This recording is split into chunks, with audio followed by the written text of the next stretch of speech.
मेरा नाम अनीशा है और मैं मुख्तार साहब की वाइफ हूँ और मैं एज ए मैनेजिंग डायरेक्टर काम करती हूँ मीर पब्लिक स्कूल में। और अगर हम बात करें इलेक्शन की तो इलेक्शन के बारे में मैं ये कहना चाहूँगी कि अल्हम्दुलिल्लाह बहुत अच्छे हालात हैं। हम लोग कई कई गाँवों में घूमे भी हैं, बहुत सारे लोगों से मिले भी हैं। तो हमने पाया है कि अभी ऑलमोस्ट ईच एंड एवरी गांव और जो यूथ है वो सभी लोग हमारे साथ हैं। आप किन मुद्दे और लेकर जनता के बीच में जा रहे हैं जिससे जनता आपके साथ जुड़े, आपको वोट करे, आप पर एतमाद करे? ऐसे क्या मसाइल हैं, क्या कहेंगे? इस बारे में मैं ये कहना चाहूँगी कि हमारे काफ़ी सारे मुद्दे हैं जिन पे जो कुछ ऐसे प्रॉब्लम्स हैं जिनके साथ हम काम करना चाहेंगे। उनमें ये भी है कि हम रोड बनवाएंगे, आपका रोड आपका अच्छा होना चाहिए, आपके पास पेयजल सुविधा बहुत अच्छी होनी चाहिए, आपके इलाके में अच्छे क्या बोलते हैं हॉस्पिटल्स आपके पास होने चाहिए, स्पेशली जच्चा बच्चा केंद्र आपके पास होने चाहिए। उसके अलावा हम एजुकेशन पे काम करेंगे क्योंकि हमें ये लगता है कि एजुकेशन ही एक ऐसी चीज़ है जिससे हम सारे मसले मसाइल्स को दूर कर सकते हैं अगर हमने अपने कौम को पढ़ा दिया तो।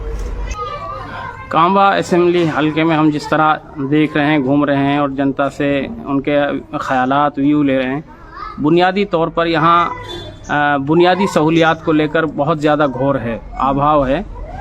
ख़ास तौर से अगर पानी की सड़क, रास्ते और लचर बिजली व्यवस्था, क्या कहेंगे?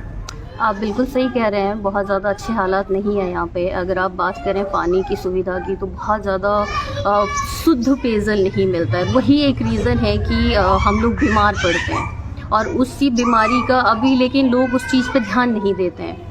तो मैं ये कहना चाहूँगी कि इन सभी चीज़ों के लिए हम लोग काम करेंगे और ये भी हमारा जो मिशन है, अगले 5 साल के जो मिशन है, उनमें भी ये सारी चीज़ें हम लोगों ने इंक्लूड की है। लोगों के क्या विचार हैं और क्या मंसूबे हैं? अगर आप लोग जो है जीत कर आते हैं, विधानसभा पहुंचते हैं, तो यहाँ की जनता के लिए क्या क्या ऐसे काम हैं जिनकी तरफ आपकी पहली फोकस रहेगा जिन कामों पर? देखिए, जैसा मैं पहले भी बता चुकी हूँ अभी थोड़ी देर पहले भी कि मेन मुद्दे वही है कि आपके यहाँ पे बेसिक चीज़ें नहीं हैं। आपके यहाँ पे बेसिक वाटर फैसिलिटी नहीं है, सिंचाई की सुविधा नहीं है, छोटे छोटे किसान हैं तो उनको लोन की सुविधाएं नहीं है। उन सब पे हम लोग काम करेंगे, सिंचाई की सुविधाओं पे हम लोग काम करेंगे, हॉस्पिटल्स हम लोग बनवाएंगे। और अभी अगर आप रोड की हालत देखें तो इतनी ख़राब हालत है, जहाँ पे आप 2 मिनट में पहुँच सकते हो वहाँ पे आपको आधा घंटा लगता है। तो एक हम रोड जो है और सड़कें जो हैं उनके हालात हम सुधारने की कोशिश करेंगे।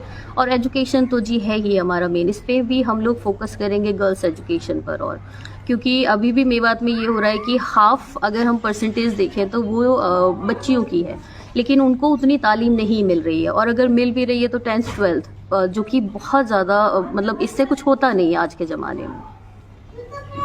अगर बात करें स्वास्थ्य और सेहत के हवाले से, यहाँ के जिस तरह की हॉस्पिटल्स हैं वो यहाँ की आवाम के लिए नाकाफ़ी नज़र आती हैं, तो इस सिलसिले में क्या सोचो फिक्र है अगर आप लोग जीत कर आते हैं? इसके लिए भी हम लोगों ने यही प्लान किया है कि आप बिल्कुल सही कह रहे हैं। अगर हम स्वास्थ्य की बात करें तो हमारे पास बहुत सारे हॉस्पिटल्स नहीं हैं और जो हॉस्पिटल्स हैं उनमें प्रॉपर सुविधाएं नहीं हैं। मैं खुद भी और हमारे जैसे और बहुत सारे लोग हैं, अगर हम ज़्यादा बीमार हो जाते हैं तो तुरंत हमें रेफ़र किया जाता है, अलवर जाते हैं या फिर हरियाणा में गुड़गांव वगैरह या फिर भरतपुर जाते हैं। तो हम लोग इसके लिए भी काम करेंगे। हॉस्पिटल्स हैं तो उनमें सुविधाएं और लाएंगे, उनमें मशीनरीज़ की ज़रूरत है, उनमें बेटर डॉक्टर्स की ज़रूरत है, स्पेशलिस्ट हमें यहाँ पे लाने पड़ेंगे। तो उसके लिए हम लोग काम करेंगे, यही बस हमारा मिशन है। आखिरी सवाल, जनता की कामा की जनता जो कल के बजाय परसों वोट करेगी, तो उसके लिए क्या पैगाम देंगे, क्या कहेंगे? तो मैं आप सभी से ये कहना चाहूँगी कि आप हम पे भरोसा करें। आपने बहुत सारे लोगों पे ट्रस्ट करा है और अपना बहुत ही कीमती वोट उनको दिया है। इस साल मैं आप सबसे रिक्वेस्ट करना चाहूँगी, हाथ जोड़ के मैं आप सबसे रिक्वेस्ट करूँगी कि इस बार आप हम पर भरोसा करें और आपको हम यकीन दिलाते हैं कि अगले 5 साल आपको ये महसूस नहीं होगा कि आपने गलत लोगों को ये बागडोर संभालने के लिए दे दी है। हम पूरे 5 साल इतना चेंज कर देंगे कामा की चीज़ों को, दशा और दिशा बदल देंगे हम इस कामा की। कोशिश करेंगे जो वादे हमने किए हैं उनसे ज़्यादा करने की कोशिश करेंगे। तो हम पे ट्रस्ट करें और 25 तारीख को ज़्यादा से ज़्यादा सीएम मुख्तार अहमद को वोट करें। उनका चुनाव चिन्ह है बैटरी, तो प्लीज़ आप सब जाएं और ज़्यादा से ज़्यादा संख्या में वहाँ जा कर के वोटिंग करें।